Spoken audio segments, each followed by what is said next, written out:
All right, guys, welcome to the channel. And today we're going to talk about how I'm going to scale my app from 0 to 1K MRR. All right. So, let's jump right in. So, what's been the journey so far? Um, well, first, I'm going to show you guys my app. It's called Chispa.AI. Look it up. I'm going to put the link down below if you guys want to check it out, see what my first app looks like, and let me know what you guys think. And if you guys want to support me, if you're one of my 2 subscribers that wants to support me, just download the app and subscribe. Think of it as my Patreon. Download it. You're gonna get more girls. All right, enough plugs. Enough plugs. And what is it? Custom pickup lines using AI. You can upload a picture of a chat and it'll tell you what to say.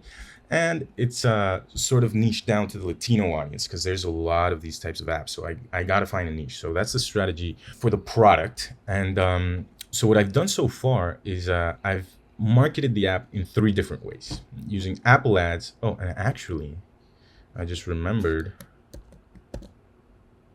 we can add a different one,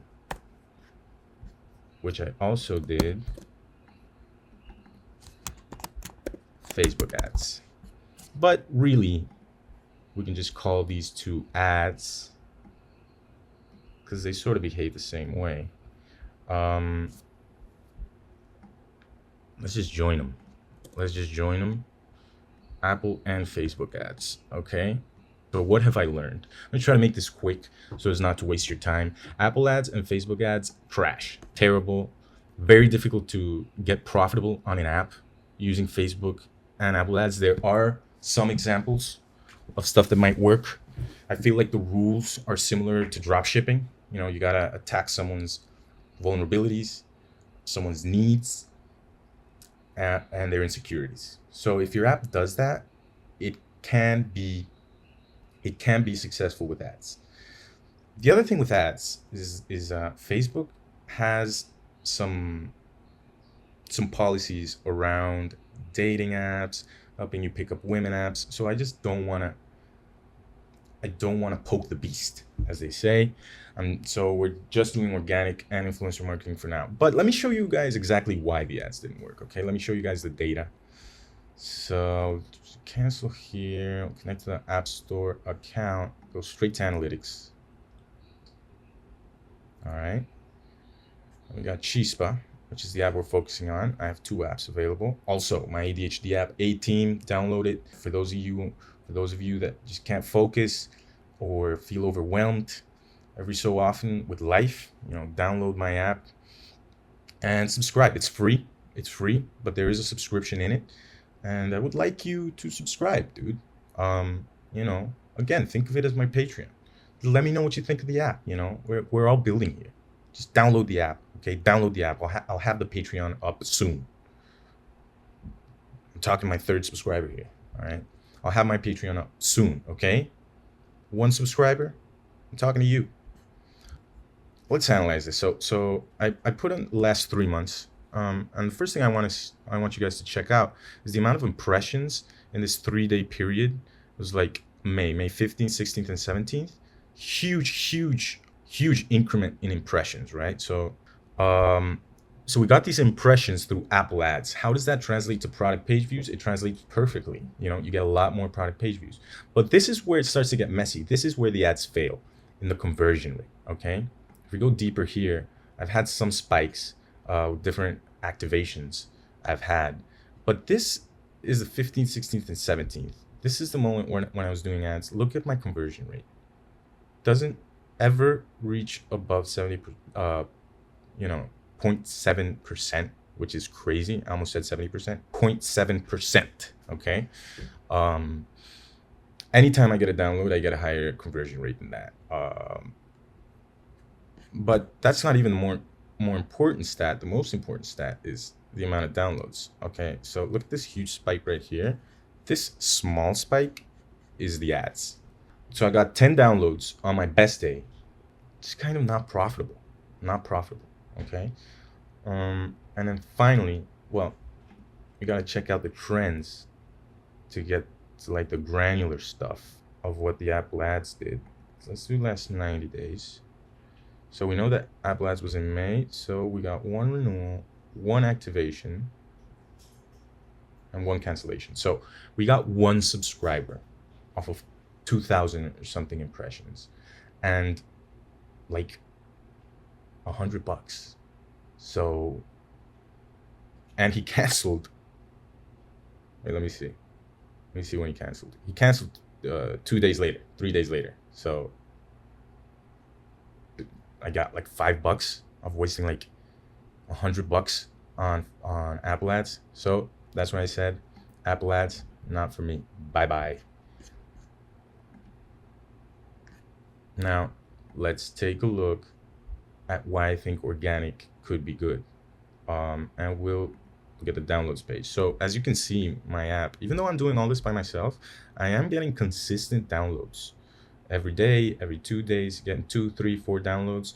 And I think this is due to my organic, to be honest. I think posting organic consistently will get you downloads. It'll get you downloads. So what I'm doing organic so far is kind of like fake texting videos where it's a guy and a girl sort of flirting through text. Those videos can go viral. The one that has gone the most viral so far has got like 5K views for me. And organic has generated downloads. I just have to keep building it up and hopefully generate more sales. But I don't think organic is going to be my main sales driver. Because even though I get a lot of downloads, right? I get a lot of downloads. If we look at the trends, and we do last 90 days, and let's see, event type and activation. So this is the amount of activations, which is actual like subscription events I've had. And this is Apple ads, right? This is organic. This is organic. And then this is influencer, which I'm going to talk about in a little bit. But you can see that organic isn't driving any revenue whatsoever. So we have to move forward with something else. And there's only one thing left, guys. Organic is gone. Boom. Influencer marketing. That's why we have to synthesize and focus. Influencer marketing is the way to go. I'm going to explain why. If we go back to analytics for Chispa, I'm going to show you guys an important spike right here. And it's a total download spike. It's a total download spike. This is influencer. This is influencer marketing. Now I want you to see this huge total download spike and compare it to the amount of impressions. It's probably somewhere around here. Let's actually look. 162 impressions, 74 impressions, 85 impressions. Garners 24 downloads. So the total downloads go way up. The conversion rate went up all the way to 30%, which is insane. So what that shows you is that influencer marketing is very effective for this ad, or at least the one video that I've been able to land and have an influencer do has been very effective. Well, the thing to keep in mind with this app is that one user can get you a lot of money because of the way it works, the way it taps into your insecurities, and all that stuff. So these spikes are very important. And now we're going to go to the most important graph out of all of them, which is proceeds. These spikes are moments in which I'm charging people, right? And you can see there's a clear break after the 10th where I get consistently more spikes. This is when I launched the influencer video. So look at the before and look at the after. It doubled my revenue. Have I recovered what I invested in the guy? No. But what if you get 3 or 4 of these guys to do a video? You know, these spikes are going to start looking, you know, not spikes any longer, but an actual graph, which is what we want, right? But there's still some challenges ahead. So we know we need to do more influencer marketing, but there's still some challenges ahead. So what are the challenges with influencer marketing? As I hinted to before, it's very difficult to be profitable with influencer marketing. You have to negotiate. That's the thing you have to do if you want to do this, because influencers charge way more than they generate. So you have to get them to lower their price by at least 50%, which they often do. Influencers aren't the greatest negotiators. And if you don't, try to land like a deal with a couple of videos. So let's say an influencer is charging you $200 for a video, and it's too expensive for one video. So what you can do is say like, all right, I'll give you $200, but do 4 videos or 5 videos, you know? So that's what I'm trying to do. But I've only landed one because this type of app seems to be difficult for influencers to accept, you know, because it's like the AI dating. Maybe they feel a little lame promoting it. Maybe it's not the coolest thing in the world to promote, and influencers can be iffy. So it's been difficult landing influencers to do the videos, but the single influencer that did a video just proves that it's worth it. So what do I have to do? I just have to send out more DMs, be more consistent. And what I want to do is 10 DMs a day minimum.